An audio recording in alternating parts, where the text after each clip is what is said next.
Alright,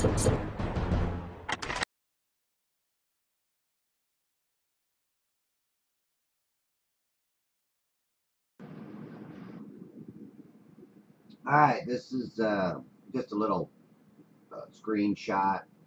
This is a 25-minute time lapse of when I first got out to Pine Island on Sunday morning, or Sunday afternoon, I should say. And you can see these islands. They're the back side of the main island, or the bigger island, I should say, that's visible from my location. My camera's about 2 feet off the water. It was high tide. There's a little seawall in front of me that actually sticks up higher than the water, and then there's a little drop that I'm actually in this little drop. So really, my camera's not, depending on where the tide is, my camera's not at 2 feet. It's actually a little bit less during the real high part of the tide. But you know, you can really see these boats pretty good in these time lapses, better than some of the footage that I did when I actually zoomed in. And it was only because of the distortion on some of my closer footage as I zoomed into these boats that were near this island. Really, really hard to focus on. But I thought it was very interesting, and I did want to share more of it, of this footage with you. But I'm not going to waste my time making videos up if people don't want to really learn from them, because that's really what I started my channel up as an observational learning channel. And you know, I don't have to have a degree to do observational science. You know, observability is easy for anybody to do. We can go out there and we can observe, and we can make our own mind up on what we're seeing.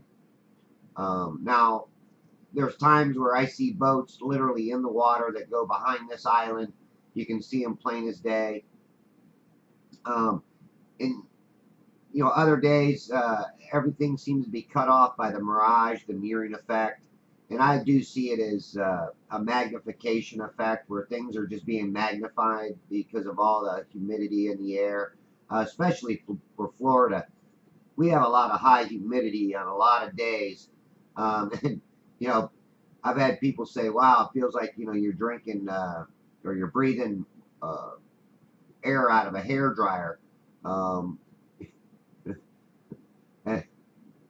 And believe me, it does get hot here in Florida. I mean, sometimes it's unbearable, all depending on the season. And then sometimes we get this dry air that comes over our state that really clears up our visibility. And that's what I try to tell people, is on the days that you have really, really great visibility, you can see much further than the days where you have this high humidity. And that's basic common sense. And if you don't have basic common sense to learn from these observations, then, you know, my channel's not for you. But I will probably just put together some videos showing all this footage, and just make one big long video for those who want to watch it. Those who don't want to waste their time, or you know, want me to cherry pick all my stuff out, I just have a hard time doing it. Number one, it takes a lot of time to cherry pick hours of observations and then go through them and then try to make a video out of it. And I don't want to cherry pick stuff. I really want people to learn from, you know, the observable science that I do, and that's the only way I can look at it. So, you know, maybe my channel's not for everybody, but for the ones that I do have, as far as subscribers, thank you very much, and I do appreciate you subscribing to my channel, and I hope that you have learned from my observations, because that's what it is about. It's about learning and observing. All right, thanks for watching. I appreciate it.